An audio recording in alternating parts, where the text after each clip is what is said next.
there was a time where I wouldn't have stuff like that on my show. Anything weird, anything strange, I wouldn't have it. Funny enough, it was a scientist, Dr. Bennernagel, God rest his soul. I thought the world of him, still hold him in high regard, still think the world of him. And I remember he told me one time, "You're being very disingenuous." But he was right. And he would always do this thing, and I do it on the show. I ask it more in a sincere way. His way of asking it to me was to break my balls. He would go, "Oh, well, you have it all figured out then. Why don't you go and explain to me what Sasquatch is?" And it's like I didn't have an answer. I didn't, So if you don't, but his point was, if you don't know, maybe stop and listen, and maybe do some actual investigation. Take the time to hear people out, because you will find patterns. One of the things I want to ask you, a lot of people, they'll go to the BFRO website to look up their county, if there's been sightings where they've seen it or whatever. Why is it on the BFRO website we don't see those weird reports? We don't see the lights. Even a lot of the aggressive reports you won't find on the BFRO website. Why is that? They take it out. Pure and simple. It's very frustrating for me. It's like he wants to be something to everybody.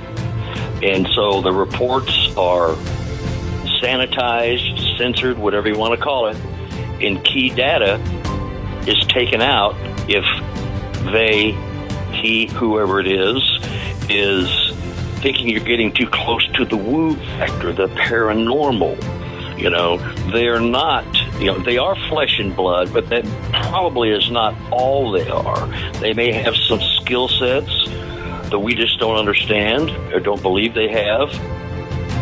And anything that gets anywhere close to that is just taken out.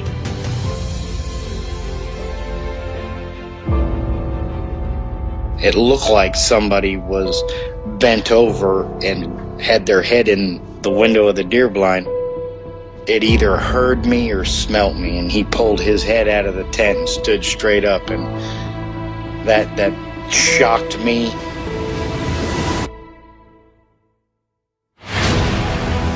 They don't make people that big.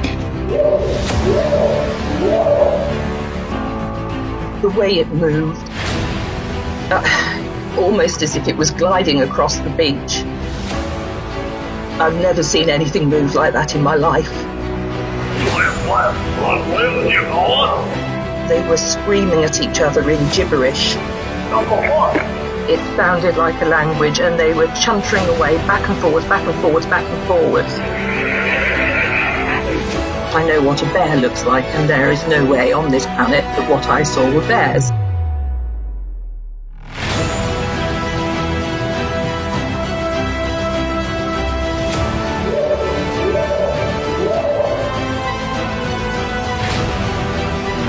What are you reporting?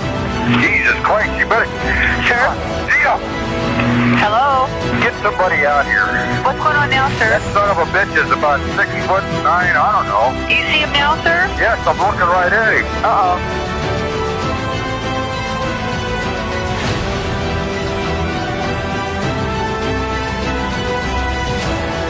This is Casey Shaw, and you're listening to Sasquatch Chronicles.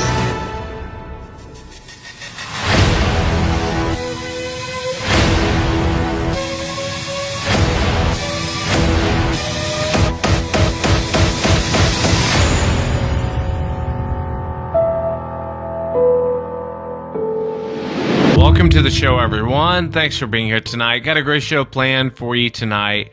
We're going to be chatting with Carter Bouchard. He's the author of Sasquatch Evidence of an Enigma. And if you go to relichominid.com, you can get a copy of his book. I've just started reading it. I'm fascinated by it. And Carter is a BFRO investigator. He's taken many reports, talked to a lot of different eyewitnesses, and he started finding very strange patterns. So he'll be talking about kind of how he got into this, and then some of these different reports and some of the weird patterns he found. A few things that I never picked up on. especially his theory on their counting and some of the wood knocking that goes on, some of the weird things you hear people talk about, and you sit back and you wonder, I wonder why they do that.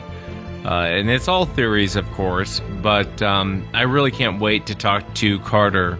And we'll wrap up the show talking to Greg Walter. Greg is the author of The Ridgewalkers, and Greg actually started writing this book about his family history, but he had a Sasquatch encounter. He kind of had this near-death experience, decided to go out in the woods, and had this weird encounter with the Sasquatch, so he included it in the book. It's called The Ridgewalkers. If you get a chance to get yourself a copy of it, I'll include links to as well for that. If you've had an encounter and you'd like to be on the show, shoot me an email. My email address is wes@sasquatchchronicles.com. And if you get a chance, check out sasquatchchronicles.com. You can become a member and get additional shows. Let's jump into it tonight. I want to welcome Carter to the show. Carter, thanks for coming on. Appreciate it, Wes. I'm always glad to chat and talk Bigfoot stuff and other weird stuff. But Bigfoot's my meat and potatoes. I'm consumed with it. It's a disease. Yeah, it is a little bit. It is. Tell me a little bit about the book. What made you write the book? If someone were to pick it up, what would they expect to read from the book? Well, what made me write the book was, I've been investigating for about 11 years with BFRO. I've had 85 reports published to BFRO, so that's a good chunk. And I've spoken with about 200 plus witnesses over the years, and I started seeing patterns after a while. You just start, they're telling you things. They're telling you that this fantastic story, this event that happened to them. And then after they're through telling you that, they will go, oh, now here's something you're not going to believe. They want to add on to an already fantastic encounter where they've had, an eye-to-eye visual encounter. Some of them are night. But there was patterns regarding other sort of esoteric, abstract concepts that most people just don't think they have. And when you start hearing the same things over and over and over and above what their main report was, they throw it in just like, well, I hope you don't laugh at me, but. And so I started hearing a pattern about speech and language and cloaking, things of that nature, where you just go, I don't know. But after a while, I started seeing that there was a regular routine of hearing this stuff. So most researchers, investigators, discard that. If it's not a meat and potatoes, flesh and blood, ape in the woods story, a lot of them won't go there. They just won't go there. And I chose to go there because we're not getting answers with our normal method of research. So we have to start considering some other things. And that's kind of one of what made me write the book. Was I was just hearing things from people I was looking in the eye. I believed them. I met them. I talked to them. And even those I didn't meet, there's just a level of sincerity and no BS on the other end of the phone that I'm going, this man, this woman, they're freaked out and they're telling me the truth. You don't spill your guts to a perfect stranger and then almost find yourself on the verge of tears. Who does that to a perfect stranger? So there's a level of sincerity there with all the kind of weird paranormal type things, if you want to call it that. So that's what made me write the book. And then other things that had happened to me where I see patterns in other things. I don't want to see patterns. I just do. They just present themselves. And if you're just being open-minded, you can't ignore some of the things that you're coming up with. Just can't do it. So that's kind of that's a long-winded answer, but there you have it. No, it wasn't long-winded at all, and I appreciate your honesty on it. And I started finding patterns myself. You talk to eyewitnesses, especially on people's property, and they would tell you about some encounter or different weird things going on and around their property, and then they would say, "Oh, and by the way, I'm also seeing these weird lights," and I always would bypass the lights and just go straight to the encounter. then you start looking back and you're like, well, wait a minute, and then you start hearing that over and over and over again. And again, I'm not saying Sasquatch come out of a ball of light. I'm not saying Sasquatch. It's a weird coincidence that it's like Dr. Bendernagel used to tell me, it's a weird coincidence you have to address because you'll find patterns, kind of like what you're finding, Carter. So when people read Sasquatch evidence of Enigma, is there accounts in the book that people can actually read? Oh, yeah. I put in there, I think there's, 13 chapters. I have one chapter that's got, at the time I wrote the book, my favorite reports that I've had published. Since I wrote the book, I've had some even better ones, but there's some pretty good ones in there. I have my habituation and visitation witnesses, and I do differentiate between visitation and habituation. It's just a slight difference, but it creates an entirely different, set of events. And I've got a chapter called Knock Knock, where I am theorizing and putting forth the concept that they can count, and they do count on occasion. The structures as language.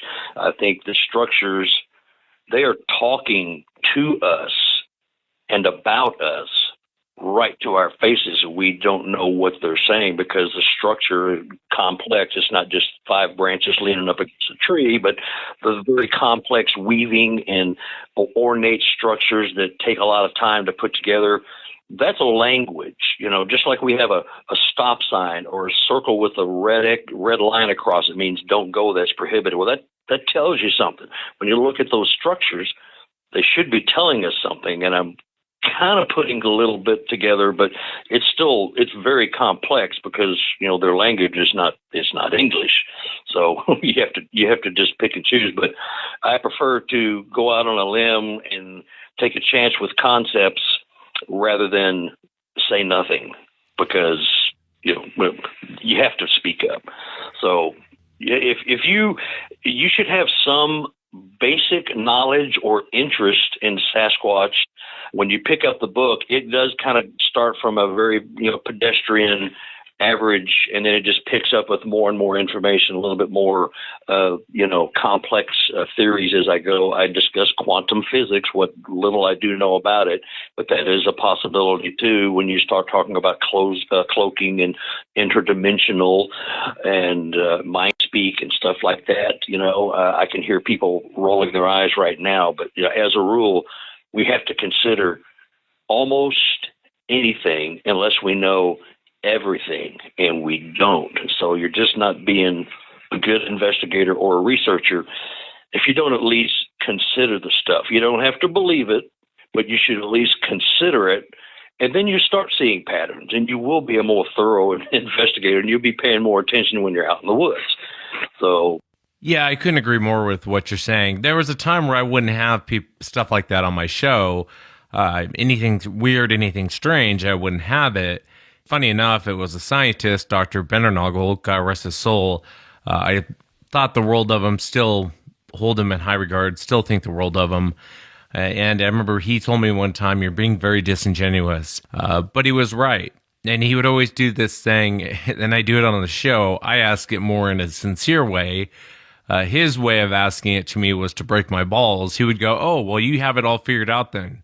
Why don't you go ahead and explain to me what Sasquatch is? Since you're unwilling to hear any of this other stuff, go ahead and tell me what Sasquatch is, Wes. And it's like I didn't have an answer. I didn't, So if you don't, but his point was, if you don't know, maybe stop and listen and maybe do some actual investigation. Take the time to hear people out, because you will find patterns. One of the things I want to ask you, a lot of people, they'll go to the BFRO website to look up their county, if there's been sightings where they've seen it or whatever. Why is it on the BFRO website we don't see those weird reports? We don't see the lights. Even a lot of the aggressive reports you won't find on the BFRO website. Why is that? They take it out. Pure and simple. It's very frustrating for me. It's like he wants to be something to everybody. And so the reports are sanitized, censored, whatever you want to call it, and key data is taken out if he, whoever it is thinking you're getting too close to the woo factor, the paranormal. They're not, they are flesh and blood, but that probably is not all they are. They may have some skill sets that we just don't understand or don't believe they have. And anything that gets anywhere close to that is just taken out.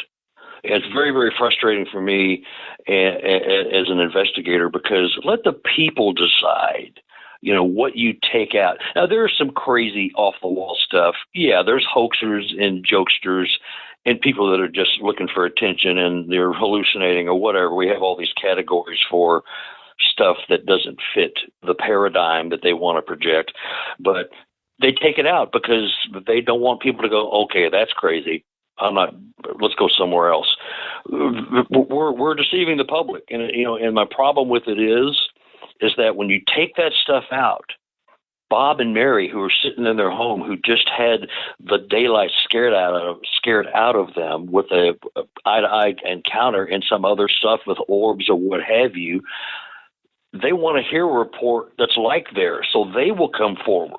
And if people aren't hearing other people having the same experiences, they're not going to come forward. We're losing a lot of information just from fear of ridicule. And it's very, very frustrating. I mean, I can't even begin to tell you how frustrating it is, Well, you're not the only one. I remember many investigators for the BFRO that told me this years ago. And at one point, I actually had access to their database, and I was amazed how many reports weren't published. That's a different topic. But one of the things that a lot of the investigators told me was, if there's lights or anything odd or anything strange, they remove it or they sanitize it. They'll change what the actual report was.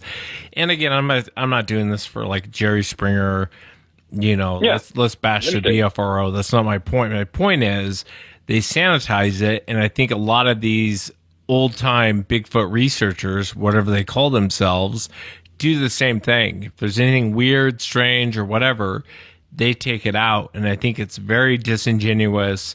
If you're looking for answers, you're not going to do that. If you've already got it figured out, if you've already had the answers, then what's the point in even talking to eyewitnesses if you already know what we're searching for? And I'm so glad to have you be frustrated by that. Shows character, shows that you have integrity. You know what I mean? Yeah, I appreciate that. And it's lying to the public. It's BFRO to some degree is kind of becoming the CNN of the Sasquatch world, because it's all fake news. It's, other than the very pedestrian road crossing, highway crossing, saw one across the creek while I'm fishing. If there's anything in there that is past that, voices, cloaking, lights, orbs, anything of that nature, it's gone. It's just out of there, and it's not right. Put a disclaimer on there. This report does not necessarily reflect the belief of BFRO. We just thought we'd present it for the public to read and hear, but they don't do that. They won't do that. And it's a source of irritation and frustration, Can you speculate why? Why do you think it goes that way? I've toyed with that, and I really, I think he wants to be just so meat and potatoes and generic, and it's like he's running for office or something. I want to say the right thing. I want to kiss all the babies. I want to say all the right things and be all the things that everybody wants it to be. And I don't want to go outside because no one will listen to it. Well, I think he's totally missing the boat, because people will listen to it because there is stuff going on. I'm not saying they're, like you mentioned, they're not, flying a UFO down from Venus and dropping off and getting a couple of cheeseburgers and flying back to Venus. I mean, there's not that kind of stuff, and that kind of stuff never will see the light of day, and I mostly agree with it.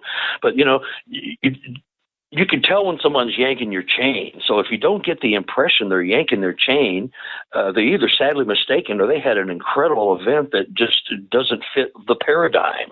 Well, we have to expand the boundaries because we don't know.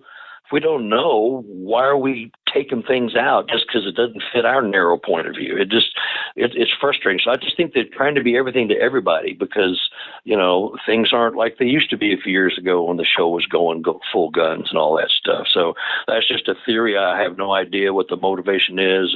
I don't get any communication back from them when I send emails in other than my reports. There's just no communication anymore. Well, let me ask you this. I'm really curious. How did you become an investigator? I mean, obviously, you go out to these sites, you're talking to people. Tell me about Carter prior to becoming an investigator. What kind of led up to you actually investigating these different reports? Well, my interest, like many people, you probably heard this 1,500 times, In Search Of with Leonard Nimoy. That caught everybody's attention, and the Patterson Gimlin film was on there, along with other oddities, UFOs and ghosts and urban legend monsters all over the world, that kind of stuff. But that's what got me into it. And I had a UFO event when I was about 8 or 9, which just suddenly told me that there's so much more to the world than is being told or admitted to. Something either it comes at some point in your life, you get a tap on the shoulder, and I just realized, when I sent away a box tops off cereal boxes to get my first map of the universe, and I put it on my wall, and it was all the planets, but there's no stars. I go, where's all the stars? I look up in the sky and see all the stars. I mean, it's kind of a stupid analogy, but that's what that started a questioning in my mind. So then, after I got out of high school and stuff, that kind of went by the wayside. I was a musician for a lot of years, 15, 20 years. And so I never lost interest, but I just wasn't delving into it. But I became an investigator about 12 years ago. My wife and I went to Washington State just to get away. Had a slight event, but I found remember the geocache? Oh, yeah. Yeah. I found an ammo box strapped to the base of a tree under some brush because I had to go relieve myself, and there was this box right there where I was taking a shot.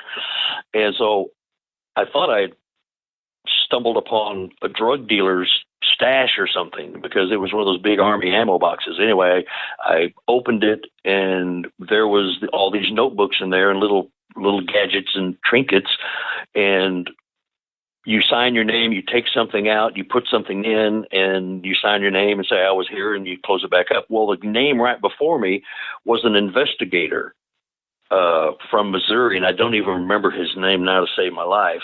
But I said, that's the ticket. I want to go on an expedition. So what you do to become an expedition, get on an expedition and become an investigator is you go on an expedition, tell them you're very, very interested, and you got to kind of show them you got the snap. You recognize footprints, you recognize different kinds of wildlife and tracks and stuff and the structures, and you've got enough snap to be aware of your surroundings and point it out and remember it. And eventually they recommended me for an investigator, and here I am, Yeah, I hear you. Tell me about the UFO encounter. So you're 8 or 9 years old. What were you doing, and what did you see? What happened? Well, it's kind of a roundabout story.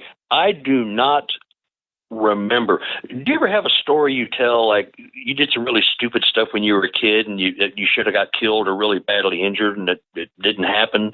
You didn't, you walked away from whatever it was. You did something stupid like, jumped off the roof onto a bush. Everybody has a story they tell. Yeah. Well, I had my friend, Craig Whaley, and we hung around all the time, and we got new bikes.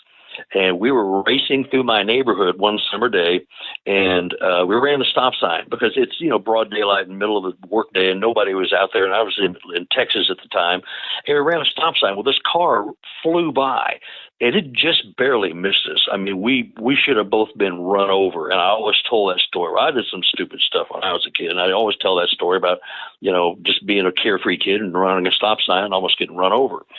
Well, my wife and I and my former comedy partner, his widow and her new husband, we went somewhere, and this is like 15 years ago, 16 years ago.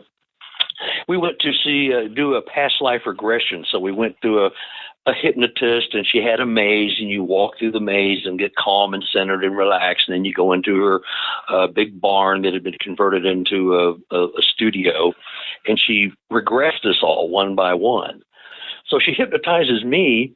I start crying, just crying and talking like a little 8-year-old kid. And I relive this experience of an abduction. And I have as I'm talking to you right now, I know nothing more than what I was told. I've been under 4 times. I've told the same story 4 different times. 2 of them with Dolores Cannon, if you know who she is. She's a very well-known regression hypnotist. She's passed away about 5 years ago. But I was taken aboard a craft with Craig, and actually he was the person they were after. And I was just collateral damage because I was with him. And according to her, I was taken 2 other times because I related 2 other stories. I have no memory. As I'm talking to you now, I should remember that stuff, but I have no memory of it. But when you take me under, that's what comes out from that event that I remember. And the car that raced in front of us wasn't a car. It was a UFO. Oh, it's just the weirdest thing. And I was going, I can't be making this up. I don't even remember this, And I've tried to find Craig, and I think he's long passed. I can't find him on Facebook or anywhere. I think he's gone, passed away. But it was just the weirdest thing. And I could hear him. I could hear him screaming, like they were doing things to him. I could see, you've probably heard this a few times. If you listen to any regression or abduction stuff, you kind of have a thin screen or a veil, and you can see the shadows and stuff, but you don't really have a clear view of what's going on. But I could hear him screaming, and I was just laying there listening to it. It was just the weirdest thing. But that told me, along with my fake poster of the universe, that there was something else in the world, in the universe going on, other things, and I should start being keenly aware of things around me because they may not be as they seem. And the Bigfoot Sasquatch thing just took me by storm once I, retired from the music business. And I've been doing this for, like I said, 12, 13 years, BFRO for about 11 years, I think. So that was a long answer. Yeah, no, I appreciate the answer. It's I interviewed Travis Walton. I'm sure you've seen the movie Fire in the Sky. Oh, yeah. Excellent. And I sat across the table from him. I mean, I've had dinner with Travis and we've hung out and everything, but that guy's not lying. Something happened to that guy. If you don't believe in aliens, you don't believe in abduction, you'll walk away after talking to him and go, something happened to this guy. It's just so profound when you speak to him. Let me ask you, when was the first investigation that you did where you went out and you thought to yourself, this person's not lying, something's going on here? Well, I'm trying to think. It was, I've had so many. I had a sighting of my own. All 3 of my sightings have been at night through thermal. I've not had the pleasure of a daytime face-to-face encounter or even a visual sighting from far away. It's all been at night. But it was one of my habituation witnesses that I went out and they do this. They've been having creatures on their property for at least 15 years, maybe 20. And what they do about once a week, or if I ever want to go visit them, which I do, sit on the front porch. And probably about 25, 30 yards across the road, across their front yard, across the road, and into some woods on the other side, they're just interacting with Sasquatches, mostly at night. They sit there, and when my people get there and sit on the porch, if they're in the neighborhood, you will hear the Squatches walking up, heavy, bipedal, crunchy, through the forest. Then they sit down, and they throw rocks and pebbles and do little howls and, snap twigs and just back and forth. It's like they're having a relationship, a conversation. I've had several of my whoops returned. I mean, and that told me right there that they were telling me these things, and I believed them already because they're very virtuous people. They're devout Christians for one thing. They're just not BSers. You just know you're talking to a sincere person.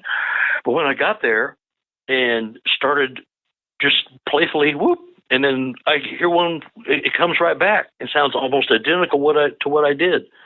I'm going, oh my God! And they do this all the time.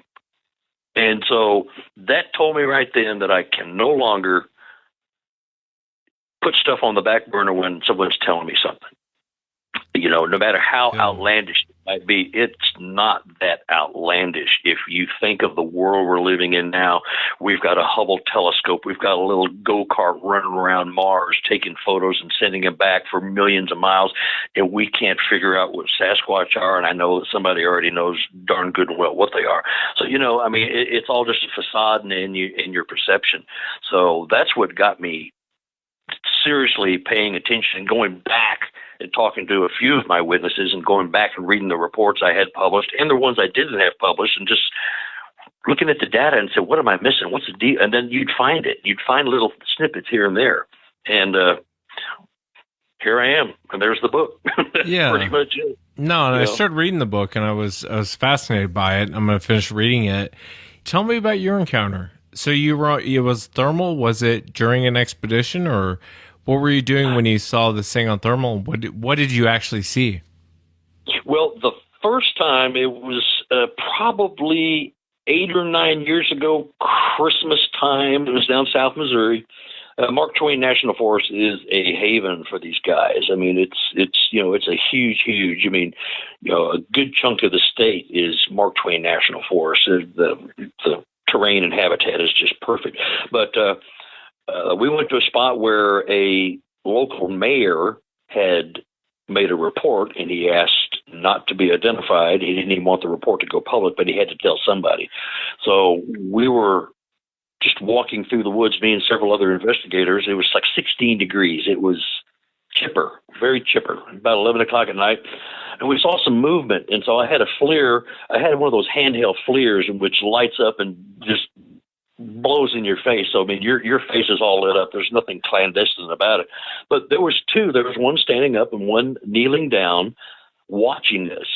And I could see them, and I snapped a few photos. That didn't take video, that unit. And they just stood there and watched us. They're about 150 feet away, maybe 200 feet, up a hill, across a railroad track, across a creek.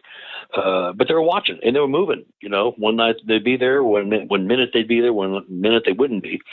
But those are just some photos, and that was my first. But the one that really was astounding was me and my partner and a woman had gone out, and her husband had to go back home to take care of a kid. So it was just me and him and her. And we'd gone to a place on the Current River down in Missouri. And I picked that place because I have had 2 Class A reports from the same guy, and he has interactions, and that's a whole nother story. I think the Squatch know who he is. He knows it's the same ones. That's a long, involved deal, but I think they know him and they show themselves to him for a variety of reasons. But anyway, we were sitting on a rock bar in the middle of the Current River. Now, my partner, Brian, was across the river on the other side, and I'm talking about 30, 40 feet. The river had narrowed at that point because it had to go under a bridge where we were parked. And so myself and Cynthia were sitting on the rock bar out in kind of in the middle of the river, but a foot deep at the most. It wasn't that deep. And he was on the other side on the bank. And he kept saying, I'm seeing like this dark blob, this dark force or a bush or something's kind of making its way toward me. And he didn't have any thermal gear. So, and I said, I don't see anything. And I had my thermal. And I had been recording. I turned it off to save my battery, and I don't know how many times you've heard that, and I've said it, and I'm never going to say it again. I'm just going to waste batteries until I go broke, because I'm not going to ever not be recording again. But anyway, he said, it's getting close, and I'm getting a little freaked out. He wanted to move. I said, don't move. And we had our radios on, but they were turned way down. So anyway, he goes, I've got to get up. I got to move. And so I looked over, and Cynthia was sitting next to me, but about 10 feet away, and I saw this glow behind her. So she was close enough that she was obscuring the creature that was there. It looked like she had a halo, is what it looked like. All I saw was the top of the creature blocked by her head. And so when I stood up, my feet went out from under me, and I shoveled the rocks, and they made, a big noise. The creature looked at me, and it had not seen us. It was walking toward Brian. It had not even seen us because we were on his peripheral vision, and we were just sitting real quiet. So it just didn't see us. So there is hope for all investigators. If you think a Sasquatch isn't going to walk in front of a trail cam, this one might, because he was dumb enough not to be looking around. And so he was walking. When I stood up, I saw him, and he was probably no more than 5 feet, but he was humongous. He was like a bowling ball with big arms and legs. I mean, the heat signature was solid white, and he was probably 25 or 30 feet away. He looked at Brian. He looked back to where he come from. He looked back to Brian. He looked back to where he come from and turned around and walked back into the woods behind us. You could hear him. And it took 1, 2, 3, 4 to 5 seconds tops. And it just blew my mind. You hear guys when they're, startled or upset in the woods, you can hear the breathing, and you get cotton mouth, you get dry mouth, and you, oh my God. It was awesome. And it was just like right there. And it just didn't see us. It was so focused on looking at Brian. And Brian told me later that he had, my car was parked across the road, and my dash cam was still rolling. So there was a light coming from my dash cam. Well, he swore that he saw something walk in front of my car and blocked out the dash cam for just a second, and then it came back on. And then he thinks it went across the highway, walked into the woods, which was behind us, and then came through the woods heading toward him. And so it was incredible, and it was just real as it could be. And if I only thought I imagined this, that, and the other here and there, that was all washed from my memory because it was indelible. It was awesome. Yeah, it's exciting and terrifying at the same time, isn't it? Yeah, I was my adrenaline was going, and I was thirstier than I should have been because I was. Yeah. I couldn't. It happened so fast. I didn't even think, and I've heard this so many times, and now I'm one of the dummies that can't put your finger on the record button. But I was just so enthralled with what I was watching. I just go, this is incredible. Oh my God. But I don't think it was the full grown one. It was not that big. It was, I'd say 5.5 feet tops, but I'd never seen one or even seen images of one that fat and rotund. It was just, it was an odd shape, but it was big, fat, roly-poly Sasquatch. It had built like a linebacker, but it was, kind of a barrel. Shape. Circled. Yeah, it was barrel chested and barrel bellied and everything. It was just funny. And I was watching it when it was looking back to Brian and back into the woods. He was trying to see which way he needed to go to get the heck out of there. I had full frontal view except for the dark spots on his face where the eye sockets were, so I could see him turning his body and look at that massive chest and the build, but he was a fat little fart. I mean, he was, he wasn't, he'd been sitting at the bar eating beer and pizza for too long. I'm sure as they, got bigger and older, they stretch out, but it was in a shape I wasn't anticipating seeing when I thought I'd see Sasquatch. I thought it would be the big 8 foot tall, built like a linebacker, shoulders are 4 feet wide and it goes down to a 32-inch waist, that kind of thing. But, this one was built contrary to the standard, view of a lot of people. It was quite exhilarating. That was 2016. Wow, so pretty recent. I mean, really, not too long ago. Yeah. Let me ask you, so you talk about visitation, you talk about habituation. What's the difference? And, I mean, how do you explain one over the other? I know it sounds like a very basic question, but for the audience, how does one become an habituator? and how does one just get visitations on a regular basis? Yeah, well, visitation is more like they're on the property, you know it, they know you know it, but you're not doing anything to encourage it. You're not doing anything to discourage it. You just kind of let them come and go because you're quite happy with the relationship just like it is. You may not want them to get any closer. You know, people aren't really educated about the Sasquatch thing, but they're still fascinated with the fact that they're there. But they got kids and pets, and they just choose to have that. Habituation is where you are encouraging, you're gifting food, you're gifting rocks and feathers, or mirrors or marbles or anything, and you're getting gifted back. That's habituation. You want them to come closer. You're offering them food, which they take, and they will bring you back. Sometimes they bring you back a dead rabbit or a dead mouse or a rat or, a turtle shell. They'll bring you back something that's in somewhat the same format that you gave to them.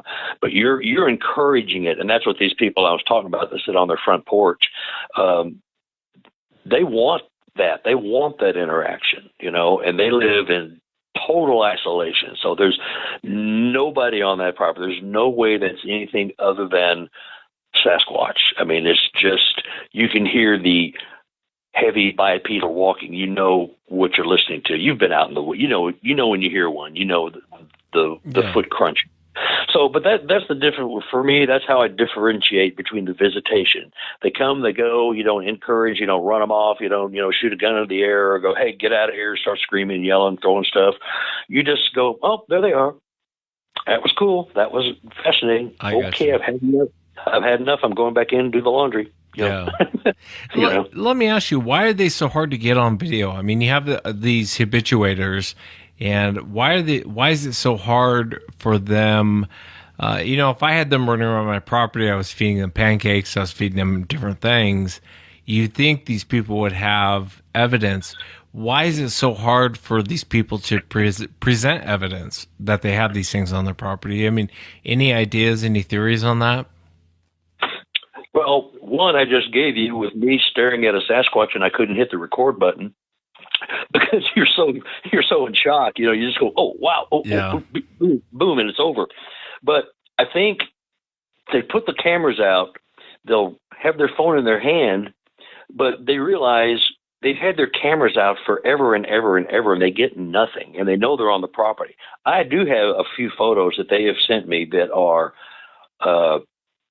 very much in the realm of a Sasquatch. I'm not saying I've got a face or anything, but I've got body parts and things that are, and they're not blurred. They're not blob squatches. They're not blob arms, or they're clear daylight trail cams. But I think the creatures know what they are and they avoid them. And people that live on the property, they understand, well, they're avoiding my trail cam. If I raise this camera, this iPhone up to my face, as I'm doing that, they're going to be gone. Or they could take a photo, take a video, and they may have some missing time. They may be able to do something with, infrasound, which creates some missing time, or just a skip in the, fabric of time, and they're gone. So it's possible. I think people just, number one, you're not ready for it when it happens. And then when you are ready, just like a hunter putting his gun up to his face and looking through his sight, and he's got one in his scope, he can't pull the trigger because he knows it's human, and they're looking right at him. Let me ask you, have you ever had someone come to you and say, Carter, listen, I got these things on my property. I've had these encounters. They go through everything with you. And then at the end of the conversation, they say, how do I get rid of them? I don't want them here anymore. Have you ever had a witness come forward and kind of talk to you in that manner? Yeah. I tell them just put up a couple of trail cams. They'll disappear. I mean, they won't go anywhere near a trail cam. So if you want them, if you're on, private property and you're isolated, fire a couple of shots in the air, when you see them, make a lot of noise and just not make it friendly. But you want to, put trail cams out in front of your house, put them in the woods where, they frequent, by your deer stand or your feeders or whatever. They won't come anywhere near it. because they don't want any part of that. They're willing to share themselves with these people with certain conditions, unspoken conditions. Don't put up a trail cam, or don't stand there with, $5,000, video camera waiting for me to pop out behind the bushes, because I'm not going to do it anymore. It's on their terms. It's not your terms. It's their terms. They are very curious about humans, especially women and children. They want to learn, because just like you or I look at them, they look at us and go, well, it sort of looks like me, but not. What 3 or 4% DNA separate us from apes and gorillas and, cows and pigs and, different parts of DNA. So they know we are similar, but yet we're different. I just know they know that. I know I'm forcing a human trait on a unproven creature, but you know what I mean? I mean, if, I took my granddaughter to the zoo the other day, and we went to the gorilla house, and this gorilla he looked so miserable. And he was looking at all the people banging on the window and, hey, look at me. The look on his face was like, I can't say it, but you know what I mean? The look on his face, like, you stupid humans, what are you doing? I think they know that we are them and they are us, give or take. Yeah, a missing link and some DNA. I mean, that's really oversimplifying it, but so it's on their terms. So if you want to enjoy them, and when I first went to my habituation place, I didn't bring anything with me. I mean, I had it in the car, but I didn't take it out. I just sat there on the porch and enjoyed the show. I didn't want to introduce gear. But if you have creatures on your property, put up cameras. Keep all the food and stuff away. When you see them, yell and scream, get out of here. Just make it, they'll know that they're not wanted. They just won't come around. There's no use in that, because, they'll move on to something else. Yeah. And it usually works. It usually works. People just, and sometimes you just quit paying attention to them. Remove the things they're taking. I had one people that they're still they're more like a visitation. The Squatchers were reaching through a doggy door and pulling a 50-pound bag of food through the doggy door and just taking the bag off. They're just carting the bag off. You'd find the bag, a couple of days later out in the middle of the pasture somewhere, empty. Well, who's going to pull that through a doggy door in the middle of the night? Well, so they remove some of the temptations of coming around, stuff like that. But, trail cams, security cameras, a lot of bright lights, that takes care of a whole lot of it. And why do you think that is? I'm asking obviously you don't know, I don't know. I'm just asking your own theory.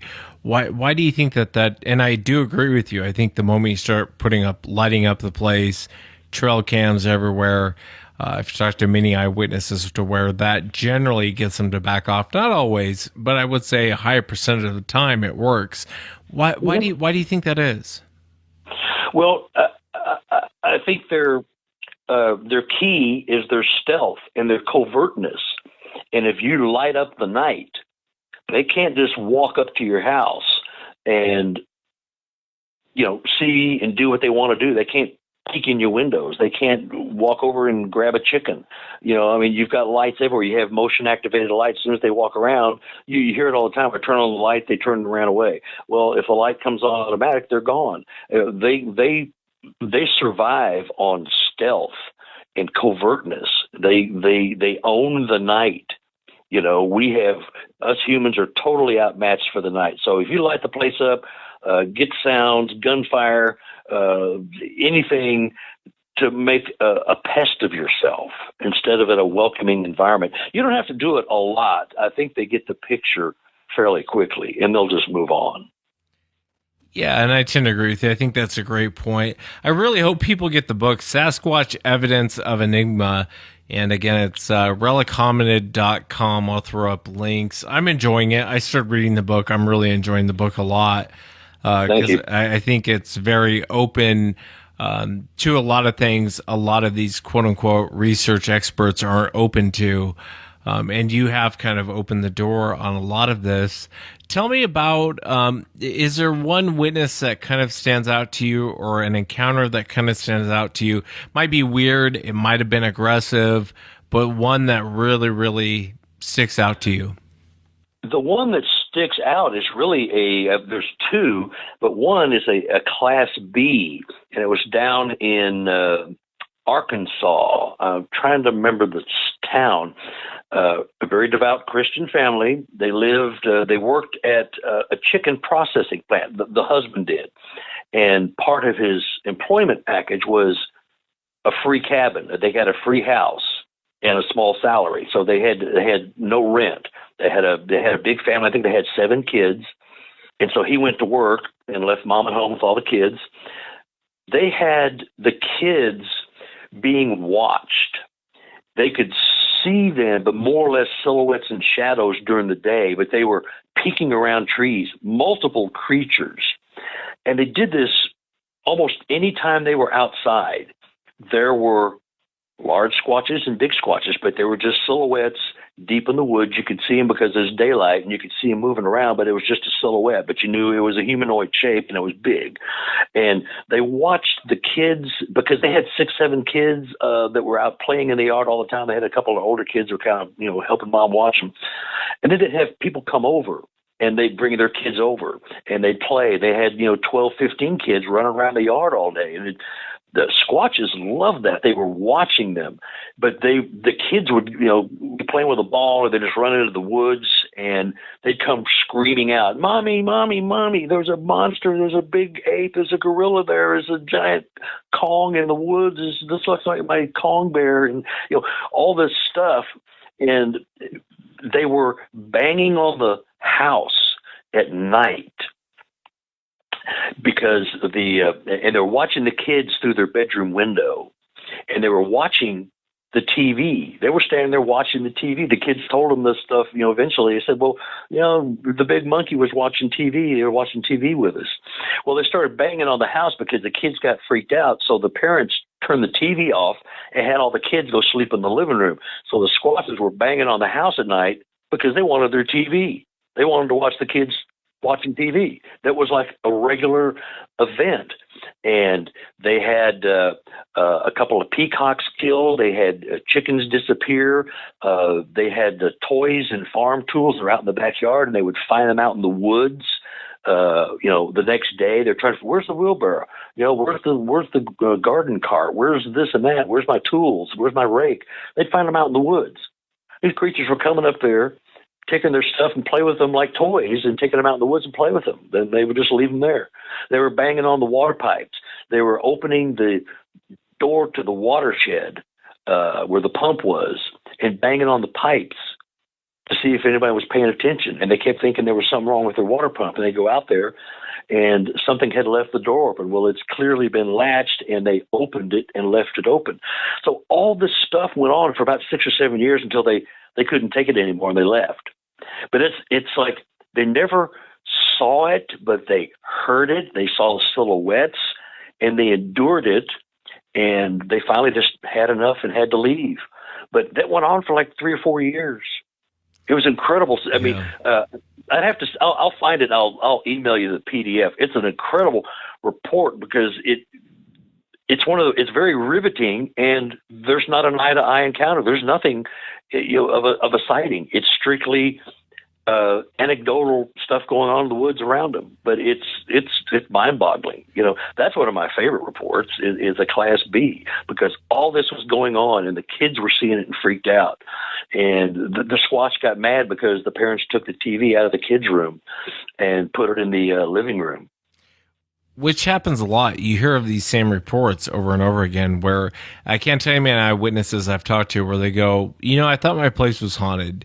And then they start telling me why they think it's haunted, because of the banging on the house, something running on the roof, rocks being thrown, but they never actually see what's doing it. So a lot of eyewitnesses have told me, I used to think this place was haunted till I started listening to your show, and it was like, oh, some of this is making sense on what's going on. You mentioned a second report. What was the second one? Well, the second one, there's 2 by one fellow, and it's down in South Missouri, and he and his uncle and his son hunt the same spot year after year after year. It's a family tradition, and they fish the same area, the same creek, the same river, which is not necessarily in that same area. But one night they'd killed a deer, and they'd killed a hog, and they'd hung them up, let them bleed out, gutting them out, and getting the gut piles out and everything, and putting them over there in the bush. And when they were sitting there by the fire, and they could see them walking around, they could see their silhouettes, and they started banging on the side of the camper. They wanted at that gut pile. They wanted at that deer and the hog that were strung up in the tree. And they were slapping the tree. They were slapping sticks. They were throwing rocks. And they were just walking around in circles trying to get them to run off. So they did get spooked, and they ran into their camper and hid in there, and that's where their weapons were. They didn't have their guns out. They had them in the camper. And this was, 10, 11 o'clock at night, and they could hear them out there rustling around at the gut pile. And my witness said, "You're not taking my food," because he feeds his family. They hunt to feed their family, and they don't thrill hunt or trophy hunt. They strictly feed their family. So he went out, and they had their guns with them, and they were just screaming and yelling. They didn't take a shot, but they screamed and yelled at them, and they finally went away. That happened to him a second time. And then the first time it was a report, and I made the report, and it got published. The second report, he was sitting in a blind, and this was probably about 2 or 3 miles from this location. And he swears up and down it was one of the same Sasquatches. He was in a blind 20 feet up. It was walking around a pond, and he saw it. It looked up at him, and he looked at it, and it's like they knew each other, and he looked at him and said, it was like the look on the Squatch's face was, "What? You going to shoot me?" And he had his bow at that time. He had a bow with him. And they just looked at each other. And the creature walked off, just turned his head and walked off. Didn't run, wasn't afraid of him. He just walked off. And he knows that was one of the ones that was there trying to get their kill. And we talked about it. And he's also a very religious guy. There's a lot of, very deeply religious people down in South Missouri in the woods. And he been fishing, and he's had the Squatch come up to him and try to steal the fish off his stringers, off his trot lines. And it's the same number. It's 3 of them the same time. And he just knows, and from the look of the other one, he thinks they know him, and they don't harass him nearly like they would other people, because they know he is a lover of the forest. He is only hunting to feed his family. He doesn't kill and throw fish on the bank. I don't want that one. If he doesn't want them, he puts them back in. He just has the sense that they're watching and they know what he's doing. Can't put my finger on it. I can't tell you that there's any one thing that tells me other than he's just one of these very down home, sincere people. He's a minister. He goes to small country churches, and he's like a substitute minister. And so he goes to these churches where a minister or pastor is left, and so he takes over that church until they find a replacement. So that's what he does for the church. And so I think he just knows that and feels that, and yeah. I've had 2 report. He just knows that these are the same ones, because he always sees 3. It's like, mama, papa, baby, or mama, papa, and uncle, or something. He sees 3 each time they're out. It's just kind of bizarre, Yeah, I think down south you definitely find the salt of the earth type people. Did he ever describe? Did the face? I mean, did he go into details? Did it look more human? Did it look more like an ape? Did it look very human? Very human. They got 2 good looks at him. One by campfire light that night when they were kind of circling the camp. Fire kind of flared up one night. He looked right at it. It was like shining a flashlight in his face. It looked like the Planet of the Apes type. I mean, it was more human than ape. It had that look of intelligence. It had a human face. The one that he saw when he was up in the blind, he said, that was a human. What he told me was, Carter, I think that was a human.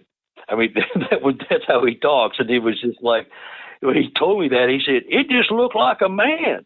It wasn't nothing else.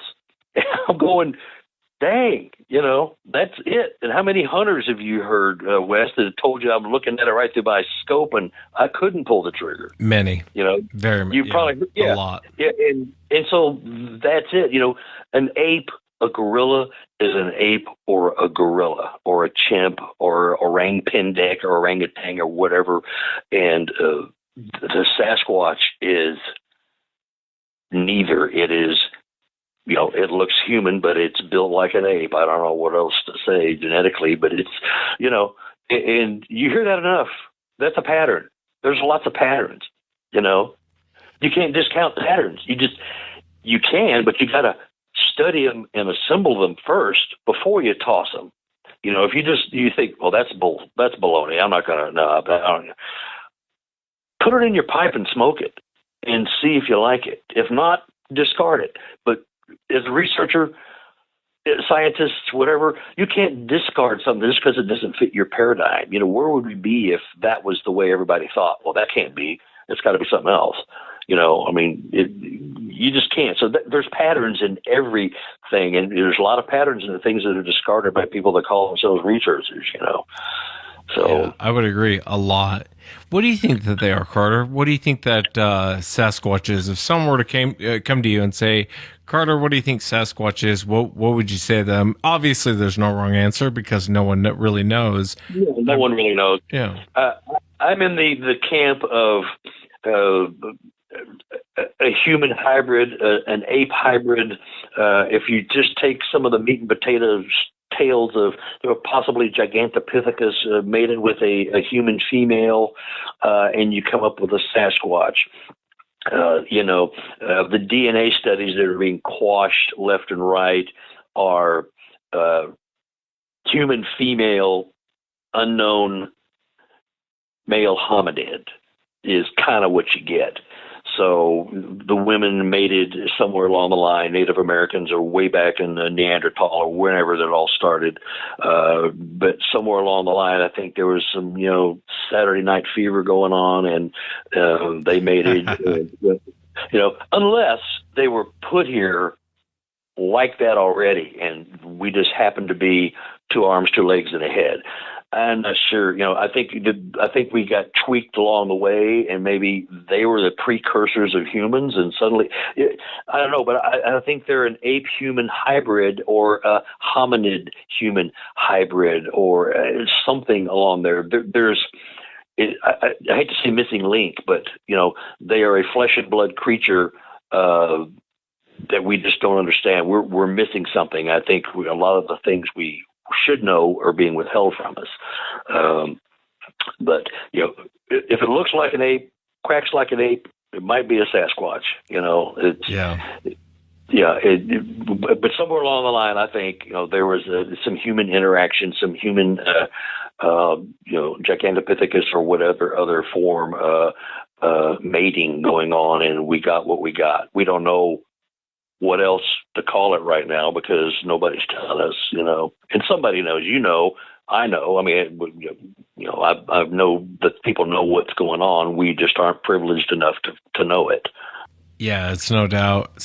There's so much more I want to go into. Would you come back for a part 2 on the show? I would love to have you back. Yeah, I'd love to come back because I could be talking for what time? I can't even see what time it is. Is it 8 o'clock already or 6 o'clock? Yeah. Oh my gosh.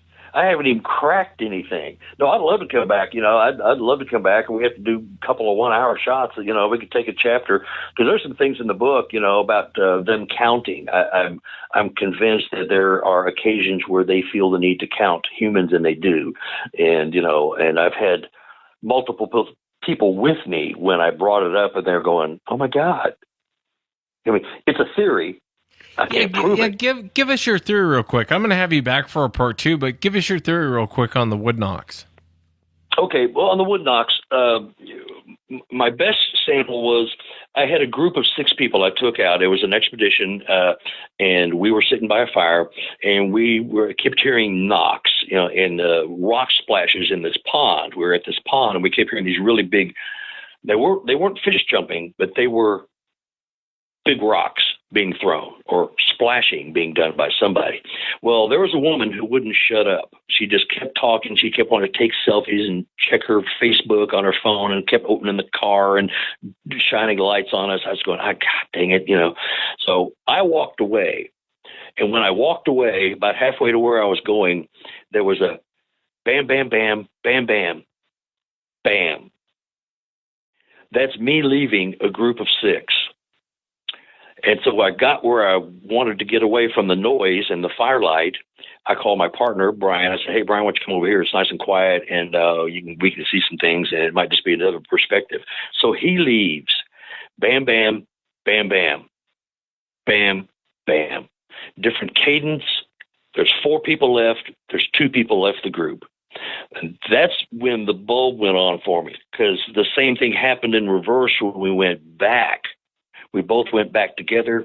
Bam, bam, bam, bam, bam, bam. The 6 people are all back together. I can't put it any more simply than that, and it's happened multiple times. I don't think they do it all the time, but I think when there is a need to make others aware that there's humans in the area and 2 of them have left the group and they're wandering into the woods, you need to know about this. So that's a concept. And I've got better examples and, with 11 knocks. And anyway, that's just the tip of it. But that's, if you listen sometimes, if you're out in the woods and you're in a group and a couple of people leave and you're being followed or watched, they may knock to others to let others know that, hey, these 2 guys left. And okay, now they're all back together. It just, yeah, I didn't mean to cut you off. I remember when you told me that the other day, a light bulb kind of went off, because I can pull a couple shows you can listen to, and there's 3 of them, and they hear 3 wood knocks, or there's 2 of them, and they hear 2 wood knocks, or there's 1 of them, and I never really thought about that before. I always thought it was their weird way of communicating back and forth to each other, but I never really put the piece of the puzzle together. I realize it's theory. We're theorizing here, but I never really put that piece of the puzzle together that they're counting how many people are there. And I can pull up a couple shows that you'll be shocked by. Yeah. I've got a better example of one of my reports that was sanitized and the very clincher was taken out. And we don't have time now, but I'll tell you about it sometime. But it was riveting and it was proof. And the clincher was taken right out of the report. And it was just darn insulting, and it was lying to people and taking something out that might make you think, make the public think and go, that kind of happened to us. Little things like that. But I have a report. I'll send you the report. I'll send you both versions. The one that I printed before I turned it in, and the one that was sent and published to the public with the key element left out. You'll see it. You won't even. You'll figure it out. But I'll email it to you. It's pretty impressive. Yeah, please. Yeah, please do. Please do. Yeah. And I'll definitely have you back for part 2. There's so much more I want to go into. I hope people go out there, get the book, Sasquatch Evidence of an Enigma, irrelicominate.com. I'll throw up links. I'm starting to read the book. I'm really enjoying the book a lot, and I recommend the audience go out and get yourself a copy. Carter, thanks so much for coming on. I'm going to have you back for part 2, but I really appreciate you taking the time to come on. All right, Wes. Well, we'll be chatting between now and then. I'll send you some stuff, and send me your links on the report. I wanted to see that Foo Fighter thing. That just disappeared, so send me your favors, and I want to look at them again. Absolutely. Thanks so much. Enjoyed it, sir. We will talk to you. Well, I want to welcome to the show Greg Walter. Greg, thanks for coming on. Glad to be here and glad to be on the show today. Yeah, I'm glad to have you. And I know you have your website, theridgewalkers.com, and you wrote a book, The Ridgewalkers, When Legend Becomes an Encounter. Greg, tell me about the book. What kind of got you into writing this book? I started this as a project to tell my family story going back about 100 years. My family has a very rich history in America. It dates back to about the 1640s. There was even some involvement in the 7 Years' War or the French and Indian War, and then also into the American Revolution. One of our family members got a 200-acre land grant from the state of New York for his involvement with what was called then the Green Mountain Boys of New Hampshire. They were like early special forces, and so it was a series of conflicts all around kind of the fur trade. But anyways, panning ahead, I wanted to tell the story of my grandfather, and that was in the early part of the 20th century, and his involvement in 2 world wars and then a nationalist uprising in China. And then his son, my uncle, would go on as a 17-year-old into the Korean theater. And then from there, he would get washed out of the service by the end of the 1950s. And but his friend went on into this was his best friend he met in jump school, and he went on into special forces into Vietnam. And he's the one, we have the letters, the photographs, the maps, the locations of these camps, in the jungles and stuff. And so so that was my original intent, to take this all the way through the 60s into the whole the free speech movement, or the anti-war movement and free speech movement, into the Vietnam protest movement, and then from there into the back to the land movement. And so, and it's that back to the land movement that would create the environmental awareness and so forth like this in a lot of our areas in the greater Pacific Northwest. And so that was my original plan, was to tell the story sort of going back, forward. And then from there I realized, well, wait a minute, I've got this component of the Sasquatch. Why not get that out there now? Because it's a popular topic, in this day and age. It seems like it's drawn a lot of interest. So I decided to tell my story first. Tell us about it. So you had an encounter? Yeah, so it's based on an encounter. It's a story of a man's life. I kind of, I wrote this, basically it's about my life. And I took some liberties and took some embellishments. That's what's fun about fiction. And so it's something that that I decided to do that. But it was loosely based on an encounter that I had back in the mid 1990s on a ridgeline system in Southern Oregon. I was, at the time, going through a transition. I had just suffered it was a near-death experience on a fishing boat in Alaska. And in the course of that also, we were, that was involved with a friend. This was on the Oregon coast, and we were it was about a 20 to 25 year search for treasure. At any rate, while all that was happening, we weren't finding the treasure. We were running into problems. I was breaking up with my girlfriend. I was on this fishing boat, that almost capsized. And so I decided to go on this journey. So I take off on this trip. It was going to be an 8-night, 9-day trip. I got out to a place where there was a divide that split off. It was a big divide of, mountains and some small tarns and stuff like this out in this location. So it's kind of a place where you've got like a north-south ridge running into an east-west ridge. And so that's where I decided to camp. As I was camping there, as I laid out my stuff, I was about to throw some water over my head, and I looked down and see a footprint, and a bear footprint, a big barefoot print, and so that was rather interesting. And it took me back for a second, so I did take a photograph of it. The thing that was so interesting with it was that there was smeared prints all like right near where I camped. And I couldn't make out, an actual footprint in that, because it looked like there was a scuffle, a fight or something had happened there. And by the way, on this trip, as I'm walking out there and, so forth like this, I'm seeing a lot of bear sign. I mean, there's bears everywhere up there. And so, to run across a bear at night, I mean, basically, that's like saying that you didn't keep a clean camp. Yeah, no doubt. But so you want to avoid that as much as you can. If you're going to have a sighting of something crazy, the last thing you need is a bear chewing up your favorite bag of Cheetos. So yeah, keep a clean camp. Thank you. But at any rate, so the sun was going down. The moon was coming up, but the moon was behind a ridge. I was in like an amphitheater area, maybe about half the size of a football field. And this thing, literally, I'm sitting there near where there was like an old campfire, that somebody had burned in past years.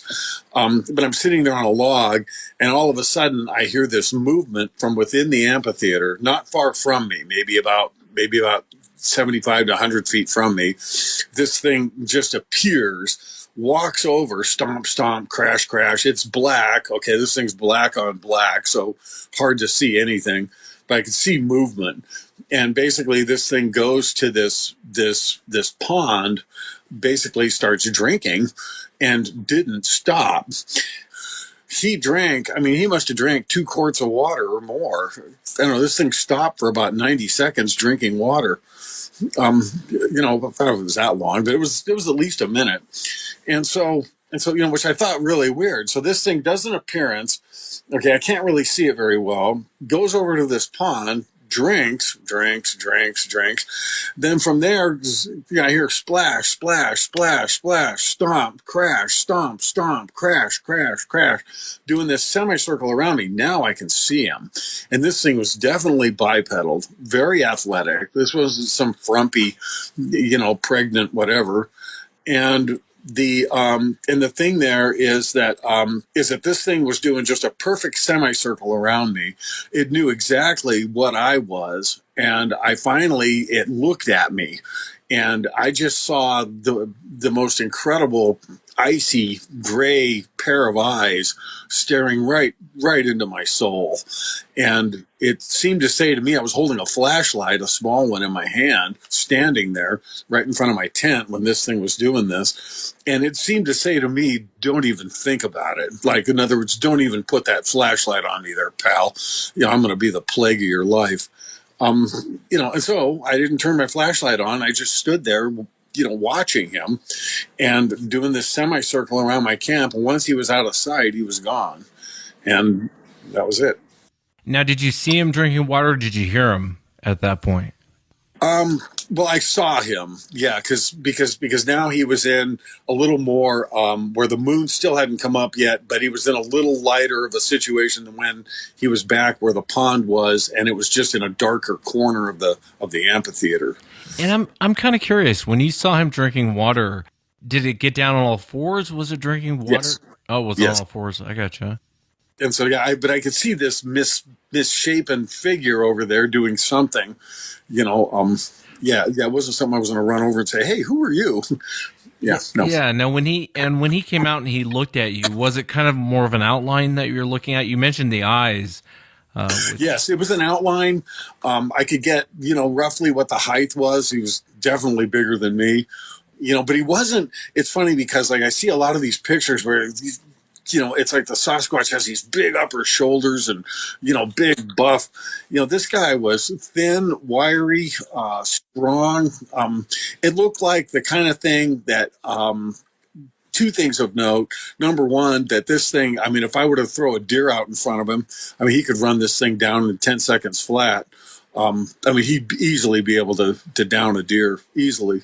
And then the other thing too was that my immediate instinct was that I'm looking or I'm witnessing something that is not from this planet. And I'm kind of curious, what made you, what was kind of your feeling about Sasquatch or Bigfoot, however people want to title it, prior to this encounter? What was kind of your feelings towards? It's funny because in a way it goes into the archetype because, when I was driving up there and when I was doing this, I kept thinking in my head, wow, wouldn't it be incredible to see one of these things? And, or, witness one or, whatever. I didn't know what to wrap my head around because I didn't understand the lore behind it. And so at that time, however, I did stop at this was like, it was just a few days before the hike. And I stopped at this little hamlet where there was a fishing guide. And this was like the patriarch of the fishing guide service, that had been there for the last 60 years or whatever.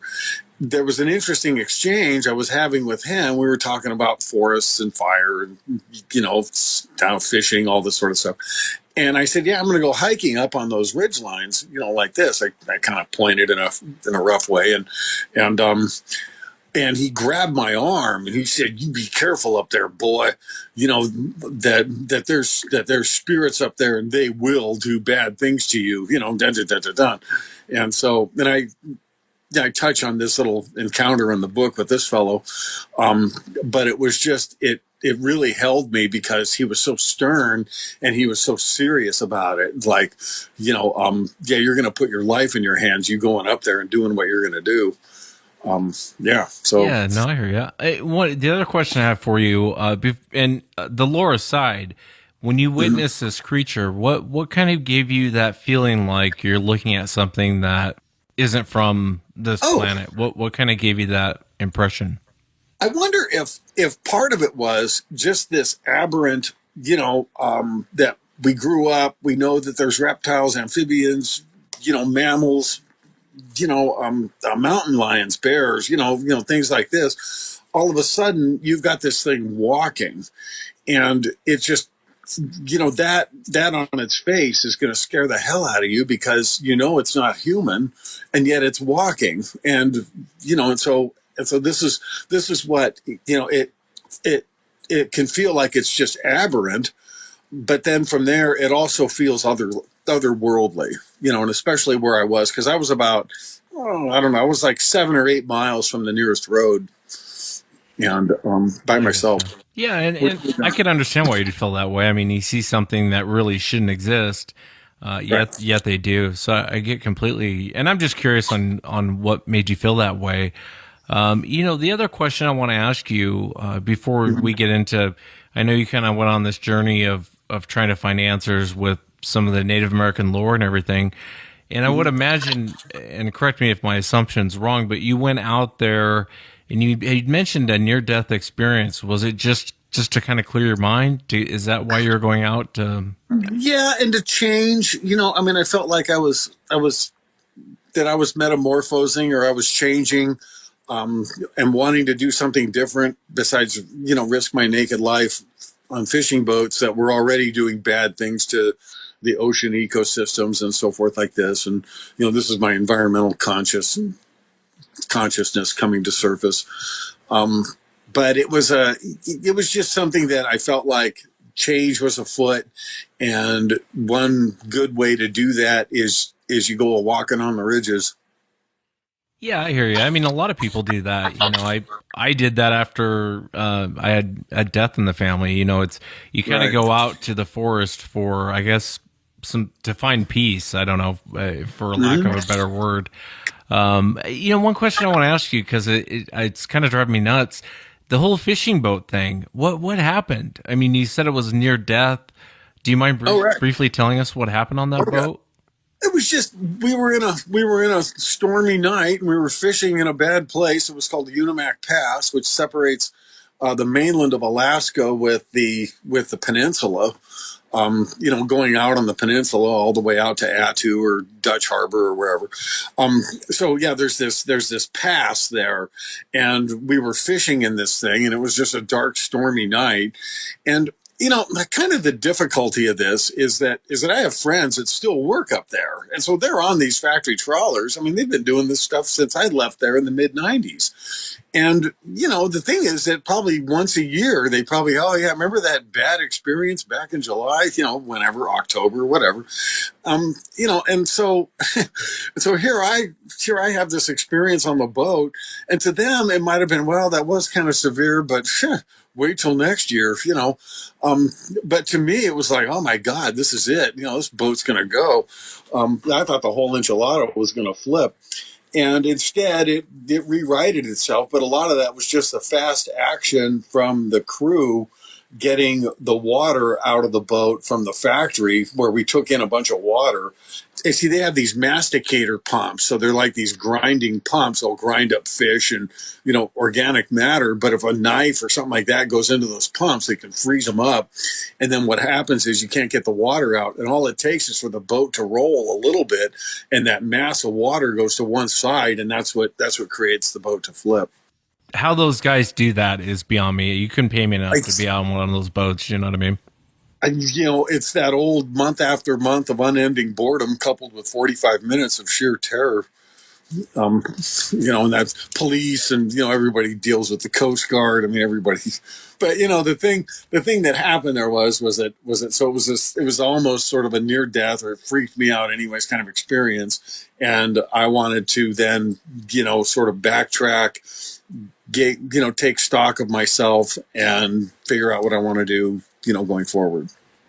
Yeah, no, I hear you. And I appreciate you, really going into your encounter. A lot of people come on the show, they share their encounters. Now, tell me, after this encounter, where you got your information from. Tell me about, you'd mentioned, you and I had talked about this, kind of the steps you went through. Walk me through that. What was it, a certain tribe that you spoke with, that kind of... Yeah. Okay. Yeah. So on that, I mean, I've always had a, fascination with Native Americans, especially, California, Pacific Coast, Oregon, Washington. That's also where I specialize in my map collecting and stuff like that, is, germane to that same area. It really piqued my interest because I knew that where I was, it was basically considered like a sacred area. I knew that there was lore behind this. And so from there, it just took the research of digging into not only the primary materials, like the primary source materials that are published. I don't know, like you can go to any number of like historical society stores and stuff like this, and they'll have this kind of information. And then from there, you got to go further as far as, learning the doctoring, or learning the shamanism, the different ways that these shamans, conduct themselves into, going into this, so to speak, spirit world. And the main reason why, if I had to really place an emphasis with the Native Americans, is that it's not so much Native Americans, it's that I want to talk to somebody that's, like hominids, people like us, that have been on the ground for 1,000 years, and so quickly that narrows it down. And that could apply to Ireland. It could apply to Lithuania, anywhere where, it's like I want to get in touch with and learn more about the people that understand the spirituality in these religions that mankind held before we had organized religion come in and arguably, co-opt this and say, no, you have to believe in this system, or otherwise, you're just believing in the devil. I feel like that's wrong, but I also feel like, there's a reason for that. It's almost like controlling people, and many people like that. They like having that religious doctrine where it's laid out, organized, etc. Whereas the belief systems in something like, the little people in that were almost like this dark time of barbarism, and this is what people believed in. But I find that to be anything but true, because of the fact that it wasn't barbaric, that a lot of these native peoples around the world had this amazing spiritual system that was very effective and helped their tribe in so many ways. Yeah, and I find it fascinating you took that route, that you actually went and did the, kind of researched and looked into this encounter and why you had this encounter. I know you looked into the little people. What did you find out regarding the little people? And do you go into the little people in the book? Yes, I do, because I use it as a as kind of like a marker to show the universality of it. That these things are all over the world, that they come in many different forms. And like you pointed out, many of them are malevolent. I think Bigfoot, like up in British Columbia. I mean, I'm sorry, if I was Bigfoot in British Columbia, I'd be 7 kinds of mad too, just looking at the way they've absolutely decimated their forest lands. And so in that, to me, and this is where, maybe I'm going to have a little bit of a departure with a lot of the folks on the Sasquatch thing, because at my core, I mean, I believe in I believe in an environmental awareness enough to where to have intact ecosystems where these things can not only survive, but even possibly thrive. And these things can be any life form. And so when we go in and do an industrial style of model of forest management or something like that, I mean, you tell me what self-respecting Sasquatch is going to like that, because it ruins their food chain. Right. It ruins, it takes away so many things from that natural system And that's what creates imbalance, and that's what creates, we're seeing the fallout in the form of drought, fires, and increased heat waves, etc. The thing there is that I feel like these things are at their core, especially with the little people, that they're an environmental creature through and through. Do you think the little people are more of a, so you don't think it's more of a spiritual, like a spirit that you're running into with the little people? Or you're saying that you think it's more natural? No, I think it's definitely a spiritual thing, but I just think that they are very, very well attuned to the natural world where where they can. It's almost like, I think that's called animism, and the animism is where like everything has a heart and a soul, rocks, trees, everything, and when you think of the world in that term. It's like when they present themselves, they're already in such great attunement. And all we can try to do is strive to get in that level of attunement. When people read the book, it'll be kind of a family history, your family history, correct? And then as you go into what you're with your experience, it's more of loosely based on what happened to you out there. Yes. Yes. Yeah, and then in the course of that, with the native people, I kind of interject some of that into this, and so that's why it's kind of fun as far as magical realism, where you're in this realistic world, but then it goes into the magical. I gotcha. So what do you think that Sasquatch is? I know you'd said that you didn't think it was from this planet, but I mean, what do you, if someone were to ask you, Greg, what is Sasquatch? What would you say? I would say that what we're dealing with, I mean, and this is just from my extensive research, reading, watching amazing shows like yours with the Sasquatch Chronicles, I would have to say that what we're working with is either like a physical bipedal anthropoid that has the ability to basically step in and out of our world, and that could be done like his coat, his hair. It might have a frequency or something like this that can make it sort of disappear, even though he's right in front of us. I mean, there's different thoughts to this. Are we dealing with anthropoids that are here 24/7 that live somewhere, like this? Are we dealing with something that's interdimensional where, it's in our plane of existence, but it's not here on our existence at all times? Or are we dealing with something that comes from an exoplanet and somehow, makes its way here through a traversable wormhole? The wormhole thing is fun, and it sure is delightful for a lot of astrophysicists, but also a lot of the top astrophysicists don't believe in wormholes.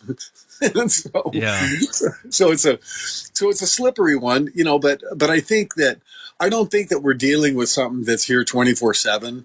And I base that on many of my friends are wildlife biologists, stream surveyors. They're out there at all hours of the night and day. They, like me, we just feel like we would have more evidence given the amount of people out there on public lands, that are having these encounters, that, we'd have a skeleton, we'd have, there'd be something in the fossil record. There'd be more evidence to this thing. But when you get into the semi-woo, into the dimensional theory and stuff like that, now this makes sense, because now this thing can appear and disappear. And so it doesn't make any difference if there's 7 feet of snow on the ground or the place is going up in flames in summer fires. He's not there. And I find that fascinating, and I've often wondered exactly what you were saying, because, they're all over the world. I mean, Sasquatch is seen in, Right. in China, it's in Australia, it's in Russia, almost on every continent they have a name for these things, and yet nobody can quite catch up with them. The interdimensional thing, that's kind of a new term, I think, that people start to use. Like you and I, Greg, back in the day, we'd probably call those ghosts or demons, or but it's strange that this creature seems to show up, and I mean, no one can catch up with it. There's a lot of bizarre stories of lights, and they seem to have a weird language, but yet, like you saw the footprints, they'll leave trace evidence behind. it's hard for me to wrap my head around the interdimensional thing, because when I think of that, and maybe it's the religious or the ex-religious side of me talking, I think of demons, I think of ghosts, but it's weird to have a creature that seems to show up and disappear too as well, just as quick.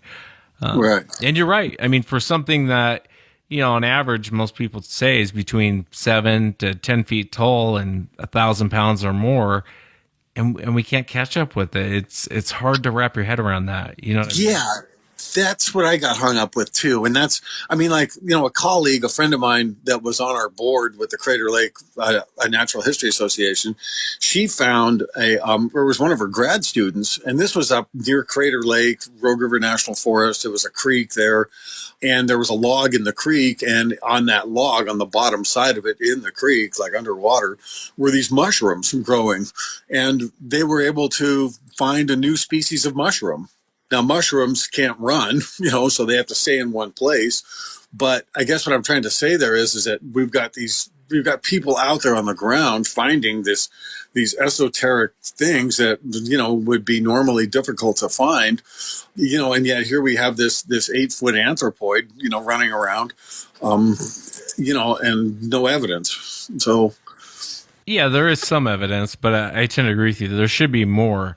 Or very little, yeah. And even some of these other weird cryptids people are seeing, like the Dogman, all these cryptids, they seem to be showing up, and people seem to be seeing them more and more. It makes me wonder why. Yeah, and it could be that the cryptids, if you want to get weird with this, that basically it's like our natural world is going through some crashes.